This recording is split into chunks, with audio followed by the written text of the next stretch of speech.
আজকে বাজারে গেছিলাম আপনাদের ভাইয়ের সাথে, যে মরিচ গুঁড়া করে নিব, ওই জন্য বেশ কিছু মরিচ আমি পছন্দ করে কিনবো, তো কিনলাম। আর এই যে কালো মরিচগুলো দেখলাম, কাশ্মীরি মরিচ।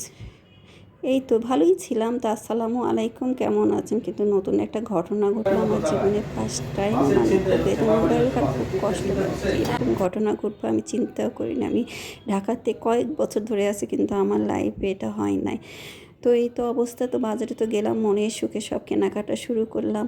আর অনেক কিছু কিনছি, মানে মরিচ কিনছি, ধনিয়া কিনছি, হলুদ কিনছি, জিরা কিনছি, আচার করব, গুড় কিনছি, মেথি, মহরি, সরিষা তেল, যা আছে মানে মনের সুখে আপনার ভাইকে নিয়ে যে বাজার করছি। তো করতে যায় তো টাকা পয়সা দিতে ওই দিচ্ছে, আমি দিচ্ছি, এই অবস্থা। কিন্তু একটা ছেলে আমার গা ঘেঁষে ঘেঁষে দাঁড়ায় আছে, ছোট, বেশি না, 11-12 বছর ছেলে, নোংরা কাপড় পরে আছে। তো আমি ভাবলাম ছেলেটা ছোট, হয়তো স্থানীয় টোকাই টোকা কিংবা দোকানদারি কোনো কর্মচারী হবে। এই জন্য আমি কিছু বলতেছি না। মুড়ি কিনলাম, ওখানে হাতে ভাজা মুড়ি পাওয়া যায়, মুড়ি কিনছি, মুড়ি কাছে এভাবে মুড়ির বস্তায় হালান দিয়ে দাঁড়ায় আছে। আমি আবার একবার মুখের দিকে তাকালাম।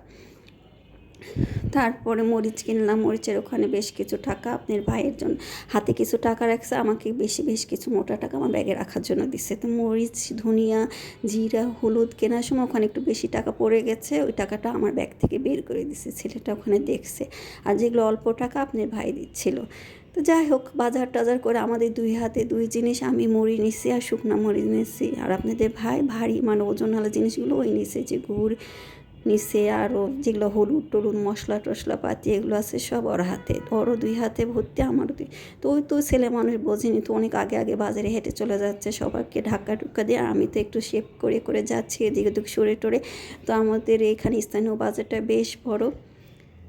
যাই হোক, গেলাম মাছ বাজার পেরিয়ে, সবজি বাজার পেরিয়ে, এখন ঘানির তেল পাওয়া যায় এখানে, সরিষা, এই তেলের দোকানে যাব।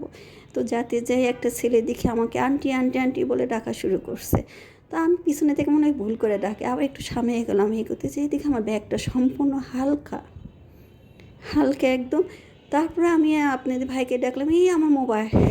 তারপরে এসে দেখে ছেলেটাকে ধরে সবাই মারা শুরু করছে।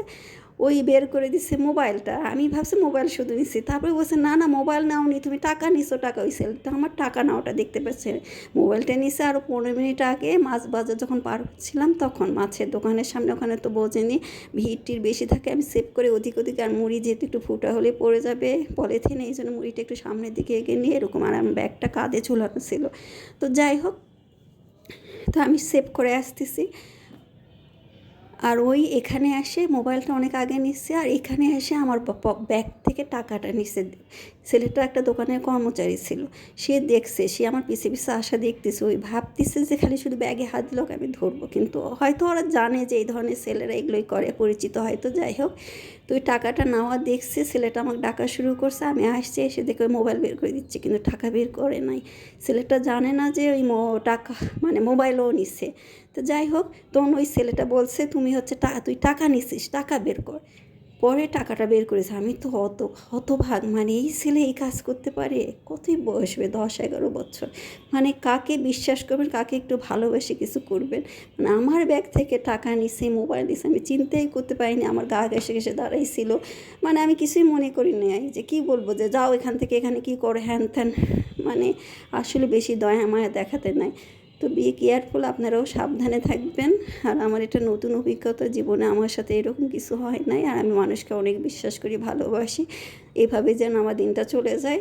তো ফেরত পাইছি, এটা আল্লাহর কাছে শুকরিয়া। তো এই তো আজকে আবার বাজার করে এসে এই যে এগুলো রান্না বান্না করলাম। আমার ছেলে মেয়ে বাসায় আছে, মন চায় অনেক কিছু করে খাওয়াই, তারপরও হয় না, এই জন্য এই যে।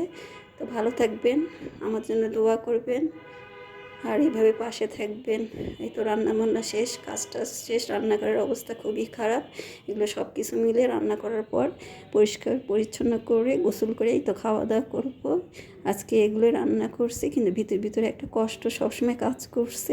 ছেলেটার চেহারাটা আমার মুখের উপর ভাসছে, মুড়ি নিতে যায়, মুড়ির ওখানে বস্তার উপর হালান দিয়েছিল, আমি একটু মুখের দিকে তাকালাম।